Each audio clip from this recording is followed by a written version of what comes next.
guys, welcome to PowerPoint number 17. This is the struggle for statehood. So New Mexico is really trying to become a state, part of the United States.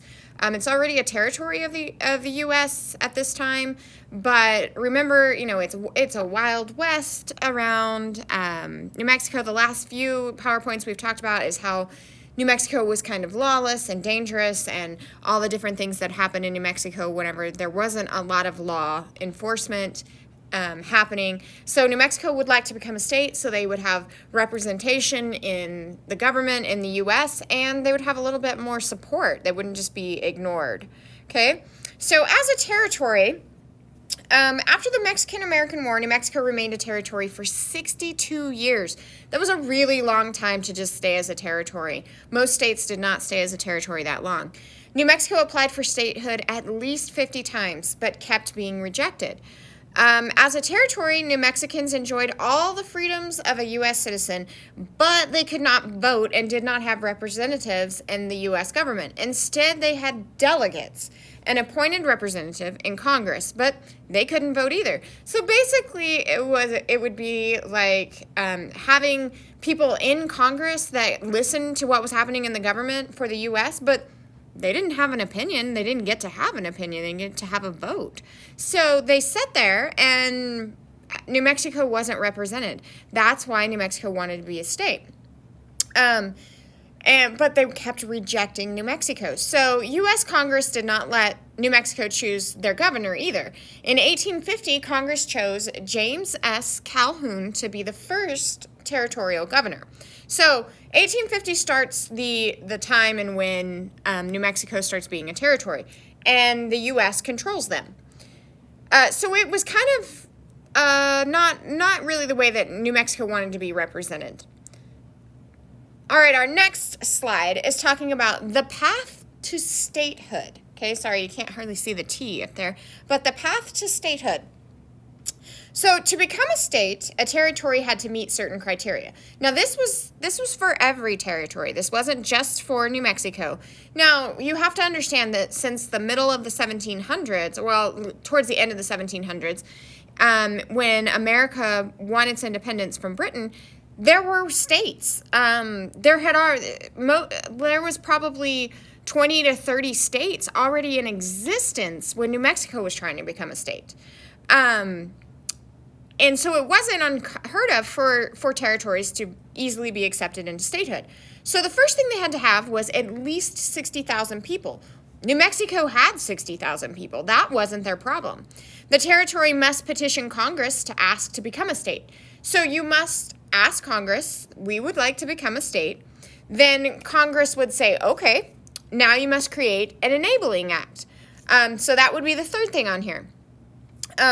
Which is enabling the state to become, the territory to think about becoming a state. Then the territory drafts a constitution.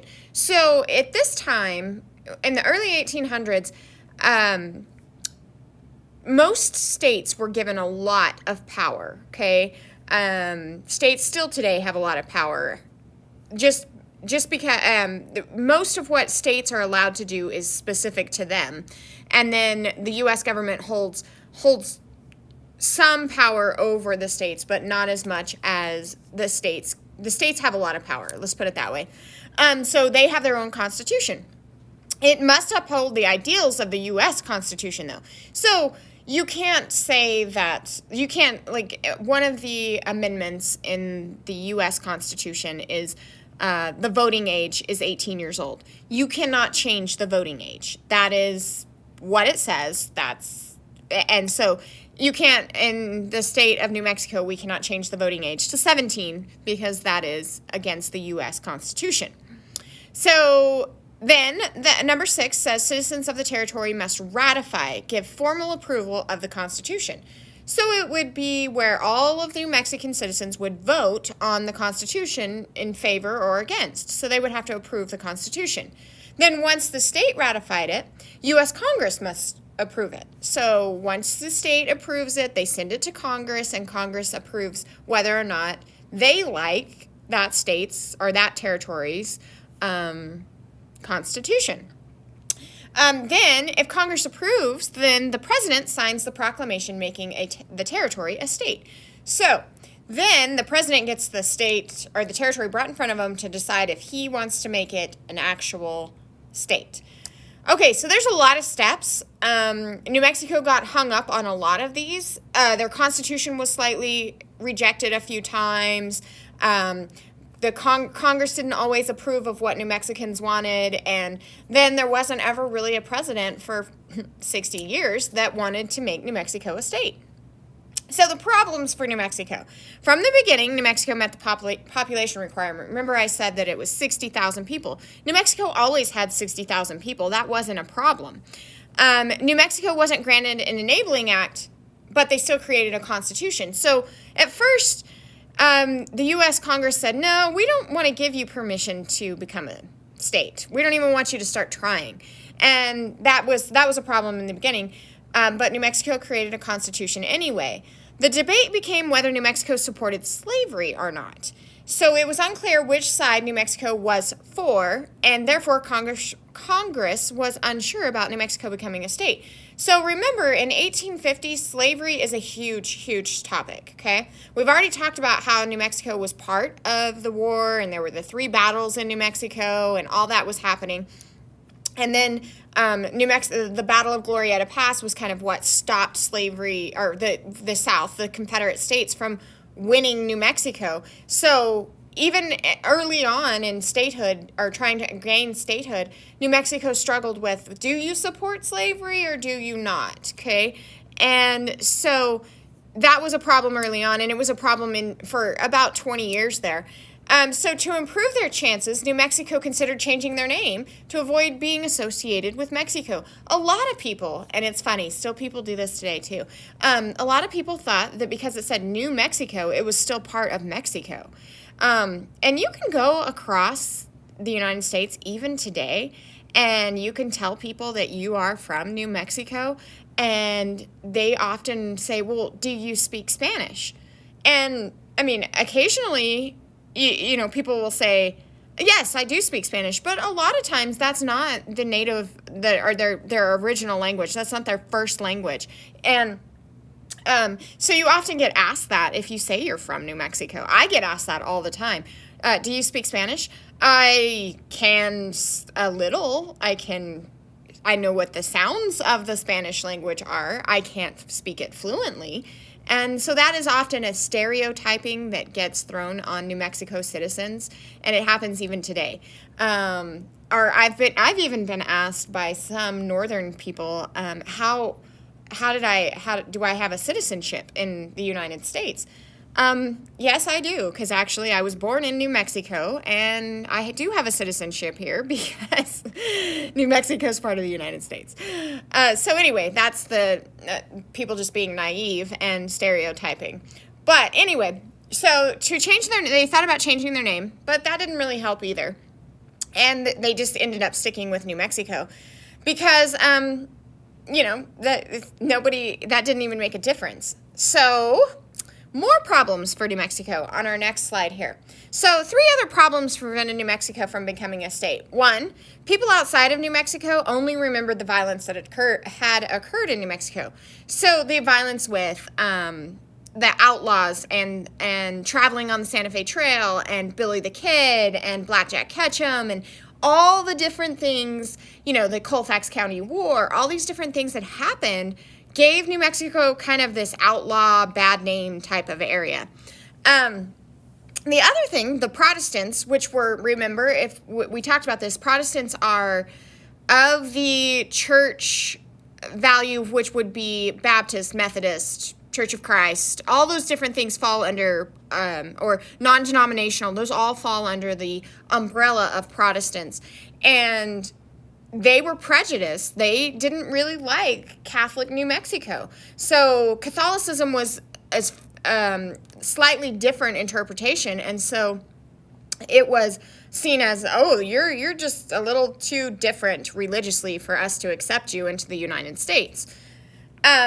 So that became a problem. And then also the Santa Fe Ring with the corrupt officials made the U.S. leery of the leadership in New Mexico. So New Mexico was controlled by money and corrupt leaders, and the U.S. was not really wanting to include that into the United States as far as statehood goes, because they knew that those officials that were in the Santa Fe Ring would also be the elected officials that would be representing New Mexico in Congress. And they weren't ready for that. So in 1906, Congress wanted to create a giant state with Arizona that would include New Mexico's territory and present-day Arizona. And Arizona was not in favor of that. So both territories continued to strive for statehood separately. Okay. Our next slide says the Spanish-American War. So Americans questioned the loyalty of New Mexico. So remember, because New Mexico had the name Mexico in it, they still thought they might actually side with Mexico when it came time. Because a lot of citizens that were, during that time, were descendants of the country of Mexico. They may have traveled there. They were descendants of there. I mean, there was, and close descendants, not great grandchildren, like sometimes you have today. No, like children, or actually came from Mexico. So most New Mexico spoke only Spanish. So a lot of New Mexico just spoke Spanish and were of the Catholic religion, something most U.S. citizens did not believe was good. Most people did not want that in the U.S. New Mexico changed their mind when the U.S. changed their mind when New Mexico contributed to the Spanish-American War, not New Mexico. U.S. changed their mind. U.S. declared war on Spain in 1898 to help Cuba win its independence from Spain. So Spain was controlling that area down in the Gulf of Mexico, and U.S. declared war. President McKinley called for volunteers, and there was a special unit created called the Rough Riders. It was professional horsemen and marksmen. About 350 of them came from New Mexico, and that made up about a third of the Rough Riders. So these Rough Riders, because they supported the U.S. during this Spanish-American War, that allowed for the U.S. to say, okay, maybe you are on our side. Maybe you are loyal to the U.S. And so this proved that loyalty to the U.S. And statehood became a real, actual thing at this point. They decided that New Mexico might actually want to be part of the U.S. and not side with Mexico. Okay, so we get to the highlight of the whole thing. So the 47th state. Now, you all know we only have 50 states. So see, New Mexico was one of the last states. In fact, Arizona, Alaska, and Hawaii are the last 3 states. So Arizona was right after New Mexico, and then Alaska and Hawaii were almost 40 years after New Mexico. But New Mexico was one of the last places to become a state in the lower 48 states, which is kind of amazing because New Mexico kept trying, and it took them proving themselves to even become a state. So Congress finally passed New Mexico's Enabling Act, and New Mexico created the Constitution written by Solomon Luna, and the Constitution protected Hispanic rights such as language, voting rights, and education. So even today, New Mexico is focused on protecting those natural Hispanic rights, which means ESL or like English as a second language, and being able to practice Catholicism, and the fact that education can be taught in a Catholic way and things like that. So New Mexico's Constitution protects those rights. President William Howard Taft, which this is a picture of him sitting at this desk right here, signed a proclamation on January 6th, 1912, making New Mexico the 47th state of the U.S. So New Mexico has actually only been part of the U.S. for a little over 100 years, where some states have been part of the U.S. for well over 200 years. President Taft is the one that signed it into New Mexico into becoming a state. William C. McDonald became New Mexico's first elected state governor. So after New Mexico became a state, he's the first one that became the governor.